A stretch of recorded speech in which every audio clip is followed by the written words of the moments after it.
Hallo und herzlich willkommen. Dort drüben an dem Aussichtspunkt Maria Zill, genau oberhalb von Bernkastel-Kues und Krach, verlaufen gleich mehrere Wanderwege. Einer davon ist der Moselsteig-Seitensprung der Moseltalschanzen. Auf den Weg nehme ich euch heute mit. Aber lasst uns erst mal zum Aussichtspunkt gehen.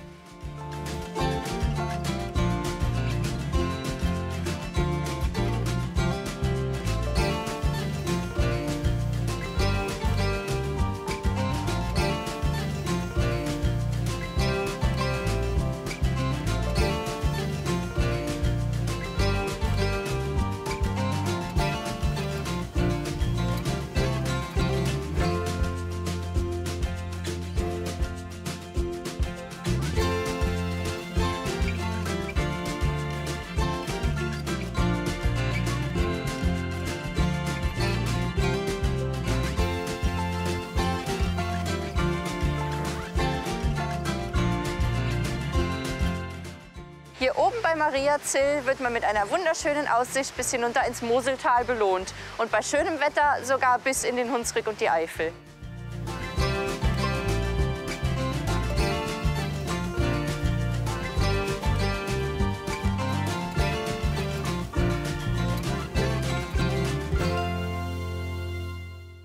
Die Wanderschutzhütte Maria Zill bietet Unterschlupf bei schlechtem Wetter oder wenn es so windig ist wie heute. Aber trotzdem laufe ich jetzt weiter, schaue mir noch einmal die Aussicht nach Bernkastel an, bevor es dann auf einen schmalen Pfad in den Wald geht.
Hier trennen sich jetzt der Moselsteig und der Seitensprung voneinander. Der Moselsteig verläuft den Weg nach unten und ich folge jetzt dem Seitensprung Moseltalschanzen weiter den Weg nach oben.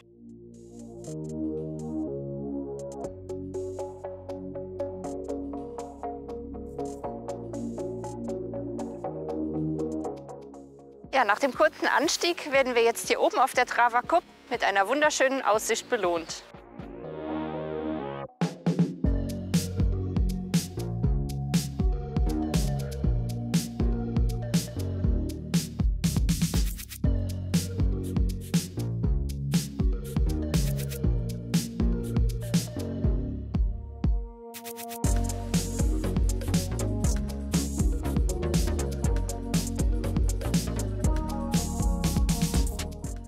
Jetzt biegen wir gleich hier links ab auf einen schmalen Pfad in Richtung Kracher Schanzen. Kommt mit!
Hier hinter mir verläuft die B50 neu.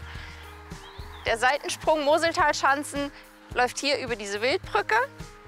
Die Kracher Schanzen sind eine alte Festungsanlage aus 1794, die von preußischer Armee genutzt wurde, um die französischen Legionsheere abzuwehren.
Hier sind wir jetzt immer noch auf dem Seitensprung Moseltalschanzen.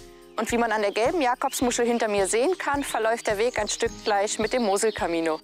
Jetzt geht's weiter Richtung Traben-Trarbach.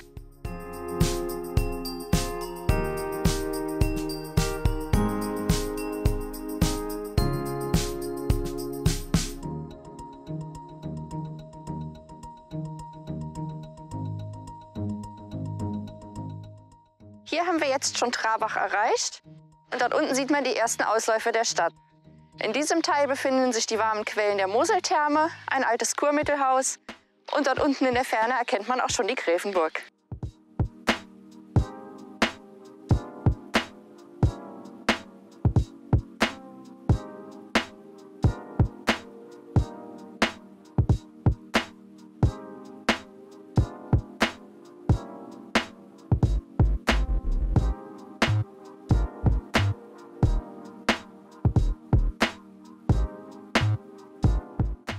Hier in der Weinlage Traben-Trabacher Taubenhaus hat man eine tolle Aussicht auf die Weinberge.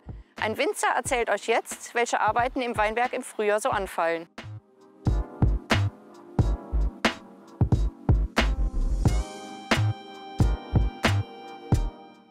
Hallo Leute, ich begrüße euch herzlich hoch über Traben-Trarbach. Mein Name ist Peter Stork, ich bin Kultur- und Weinbotschafter hier an der Mosel in Traben-Trarbach und führe normalerweise Gäste durch die Stadt, durch die Keller, durch die unterirdischen Keller oder durch die Weinberge. Und euch zeige ich heute mal einen kleinen Eindruck von den Frühjahrsarbeiten. Vor einem Monat war der Rebschnitt und dann ist von diesem gesamten Holz, was hier gewachsen ist mit Ex-Trauben dran, ist alles weggeschnitten worden, liegt jetzt auf dem Boden dort, wird gehäckselt und 2 Triebe bleiben übrig und die werden wieder herumgebogen zu einem neuen Rebstock und aus diesen Augen wachsen dann die neuen Triebe raus. So geht das. Das ist die rationelle Art. Früher hat man am Einzelpfahl Herzen gebogen, viel aufwendiger zeitlich, aber wir gehen auch mit der Zeit. Und so haben wir jetzt aus diesen Augen, wachsen wundervoll die Triebe nach oben, werden hier von den Drähten eingefangen. Und man hat nur hier unten die Trauben und oben nur noch Blätter. Und der neue Jahrgang, der entsteht in den nächsten Monaten. Und wir haben viel Arbeit, viel wunderschöne Arbeit, bis es dann im September, Oktober zur neuen Traubenlese kommt. Ihr seid hier in einem Weinbaugebiet, was 2000 Jahre alt ist. Die Römer haben den Weinbau hier begründet und die Römer haben festgestellt, dass der Wein das gesündeste Getränk ist, das man sich vorstellen kann.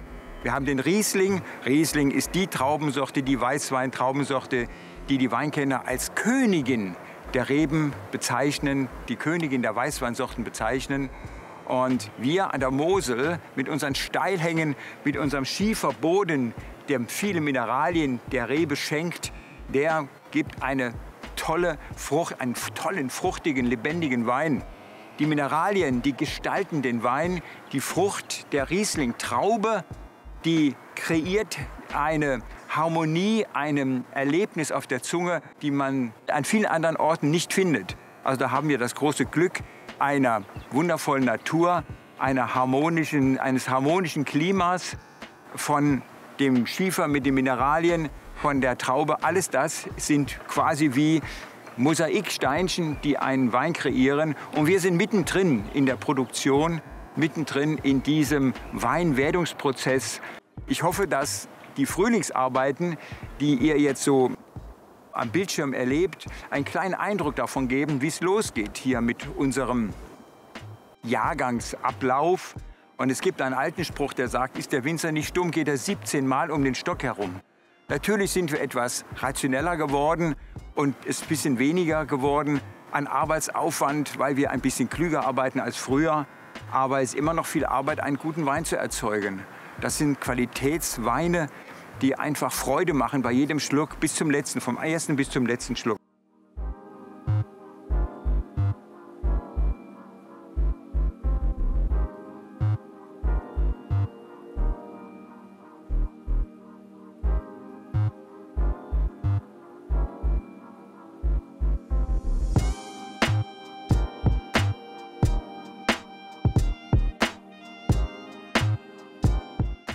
Hier hinter mir sieht man schon den Stadtturm von Traben-Trarbach, den man auch besichtigen kann. In dem Turm befindet sich ein interessantes Glockenspiel. Außerdem hat Traben-Trarbach noch weitere interessante Gebäude. Sehr viele aus der Jugendstilzeit. Mein Name ist Günter Hauenstein und ich bin Jugendstil-Gästebegleiter in Traben-Trarbach. Und ich möchte euch in das Jahr 1900 entführen.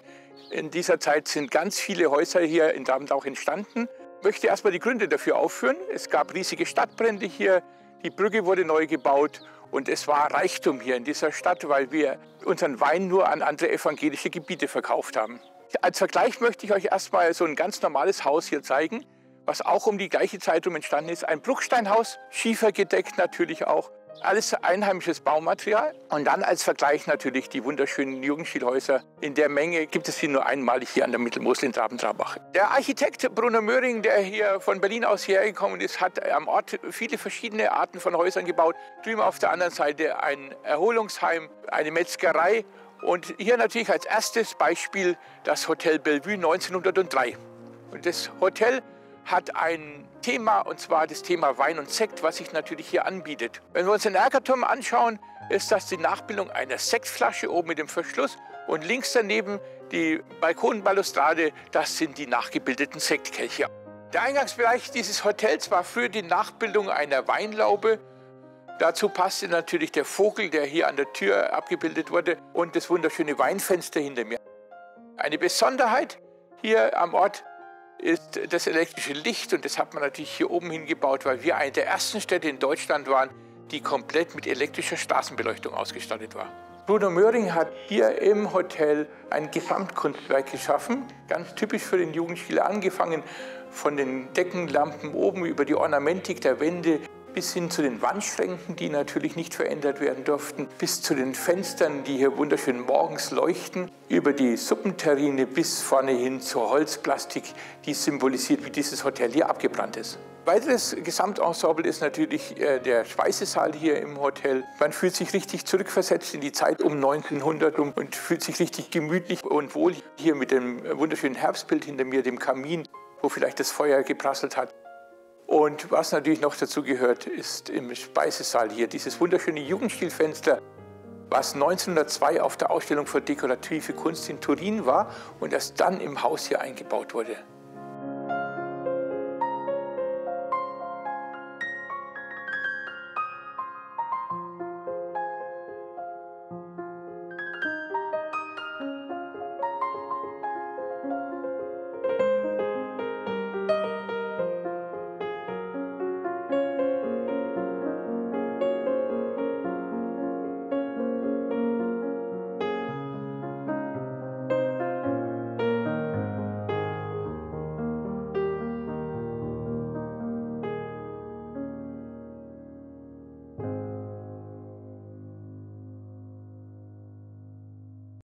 Weil sich seine mexikanische Frau so nach ihrer Heimat sehnte, ließ der Industrielle Napoleon Graf im 19. Jahrhundert die Villa Sonora bauen.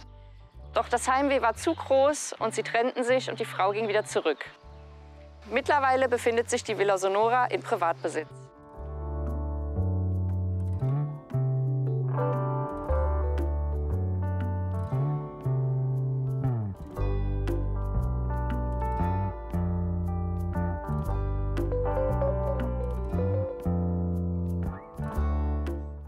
Hinter dem Gebäude mit dem Türmchen, in dem sich jetzt ein Buddha-Museum befindet, kann man auf der anderen Moselseite schon das Stiftungsweingut erkennen. Jetzt dürft ihr einmal in die Keller hineinschauen.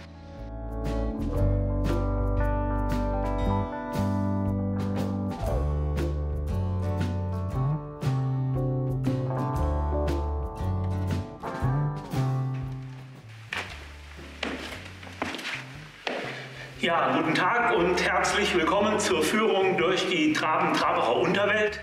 Mein Name ist Rolf Zang und ich werde Sie heute mit 3 unserer 30 Unterweltkeller vertraut machen. Warum Traben-Trabacher Unterwelt? Manfred Rommel, der ehemalige Oberbürgermeister von Stuttgart, schrieb einmal, was eine Großstadt munter hält, ist und bleibt die Unterwelt. Hat natürlich nicht an unsere gedacht, denn unsere besteht aus Weinkellern. Traben-Trabach war um 1900 nach Bordeaux mit größte Weinhandelsmetropole Europas. Wir haben hier rund 100 Weingüter, Weinkellereien, Weinhandlungen. Und hier befinden wir uns im Keller der Weinkellerei Franz Wilhelm Langgut Erben. Dieser Keller ist deshalb interessant, dass wir hier die verschiedensten Lagermöglichkeiten für den Wein zeigen können. Wir haben die typischen Fuderfässer, 1000 Liter fassend, die Stückfässer 1200 Liter fassen, die nicht moseltypisch sind. Und wir haben Betontanks. Die ersten Betontanks wurden 1896 hier gebaut. Und ja, der größte Tank fasst 102.000 Liter. Und interessant ist in diesem Keller auch die berühmte Theke. Hier fanden in den 50er, 60er und 70er Jahren Weinproben statt. Die Gäste kamen hier runter in den Keller, konnten hier Weine verkosten und konnten auch dann Wein mitnehmen. Wir befinden uns hier im sogenannten Moselkeller der Firma Franz Wilhelm Langgut. Und dieser Keller wurde in den 50er Jahren von der Firma Johann Wilhelm Hüsgen übernommen. Langgut hat hier 47 Betontanks eingebaut und in jeden dieser Betontanks passten etwa 20.000 Liter hinein. Also eine riesige Lagerkapazität für den Wein. In den 80er Jahren wurde dieser Keller stillgelegt, weil er hochwasserbedingt nicht mehr genutzt werden konnte. Wir befinden uns hier im Keller des ehemaligen Weinguts oder der ehemaligen Weinhandlung Johann Wilhelm Hüsgen. Dieser Keller wurde Mitte des 19. Jahrhunderts errichtet und er hat eine direkte Verbindung runter zur Mosel. Denn früher wurde der Wein fassweise mit Schiffen auf der Mosel transportiert. Wir haben hier 2 Gewölbe, die parallel zur Straße laufen und 2 Gewölbe, die rechtwinklig auf die Straße zulaufen. Daher der Begriff Kreuzgratgewölbe. In der Mitte eine sehr schöne Säule und 5 weitere Säulen an den Rändern. Die Beleuchtung oben ist noch aus der guten alten Zeit. Seit 1890 gab es hier in Traben-Trabach ein Elektrizitätswerk, das Strom für unsere Weinkeller erzeugte. 42 Volt Gleichspannung floss durch diese blank liegenden Drähte. Traben-Trabach war mit Bad Reichenhall die erste Stadt, die komplett elektrische Straßenbeleuchtung hatte. Ja, wir freuen uns, Sie demnächst bei uns in unserer Unterwelt wiederzusehen. Zum Wohl!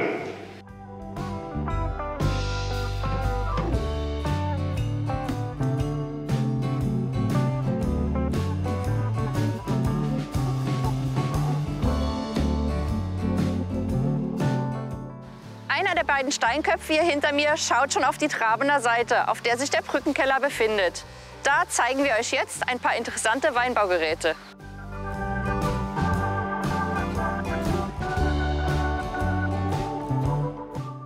Hallo, mein Name ist Hannelore Reuter-George und ich bin als Gästebegleiterin in der Traben-Trabacher Unterwelt unterwegs.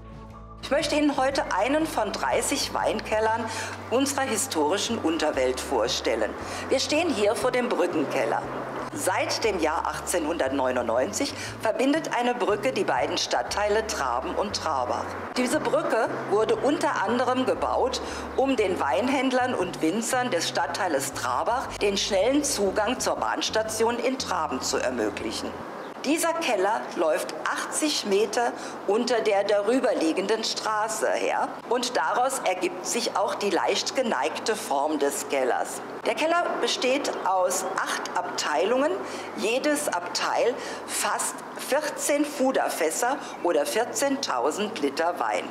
Dieser Keller zeigt heute historische Geräte, wie sie im Weinberg und im Weinkeller gebraucht wurden. Zu einem Jubiläum gönnte sich ein Weingut auch mal einen besonderen geschnitzten Fassboden. Und so wurde im Jahr 1987 unserer Stadtweinkönigin Jutta II. Von ihren Eltern dieser Fassboden hier geschenkt.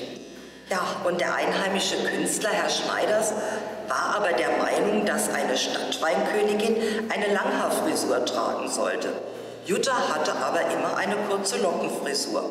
Und so ist dieser geschnitzte Fassboden etwas Besonderes, denn auf diesem Fassboden trägt sie eine lange Lockenfrisur. Der Höhepunkt im Weinjahr eines Winzers ist natürlich, wenn der junge Wein auf die Flasche gefüllt wird. Und hier sehen wir einen historischen Schwapphahn. Durch Auf- und Abbewegen dieser Flaschen wurden diese gefüllt. Und zwar immer bis zu diesem oberen Rand. Bis dorthin musste die Flasche voll sein. Also man musste sehr gleichmäßig auch arbeiten. Der nächste Arbeitsgang war dann das Verkorken der Flasche.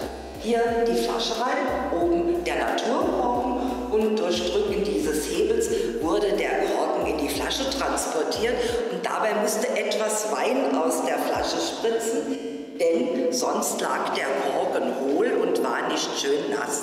Ja, und wenn dann der Wein in den Versand kam, musste er natürlich etikettiert werden. Und hier sehen wir eine Handetikettiermaschine. Dieser Schwamm war mit Leim getränkt. Dieses Gestell nahm hier den Leim auf, hier Etikett und Halsschleife. Ja, dann wurde die Flasche durchgezogen und war etikettiert. Zum Schluss 2 Besonderheiten. Dieser Keller ist auch ein offizielles Trauzimmer der Verbandsgemeinde Traben-Trarbach. Man kann sich also hier das Ja-Wort geben. Und vielleicht haben Sie auch schon von unserem unterirdischen Mosel-Weihnachtsmarkt gehört, der jedes Jahr November, Dezember hier in unserer historischen Kellerwelt stattfindet. Dieser Brückenkeller ist ein Teil dieses Mosel-Weihnachtsmarktes. Wären wir jetzt bei einer Unterweltführung, dann würden wir 2 oder 3 weitere Keller besuchen. Ich hoffe, ich habe euer Interesse geweckt und wir sehen uns bald einmal hier in Traben-Trarbach zu einer Kellerführung.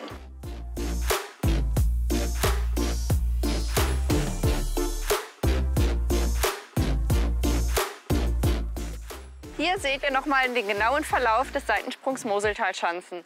Doch bevor ich mich jetzt auf den Rückweg mache in Richtung Bernkastel, genieße ich erst noch eine kühle Erfrischung. Ich hoffe, es hat euch gefallen und wir sehen uns bald bei einer meiner nächsten Wanderungen wieder. Bis dann und zum Wohl!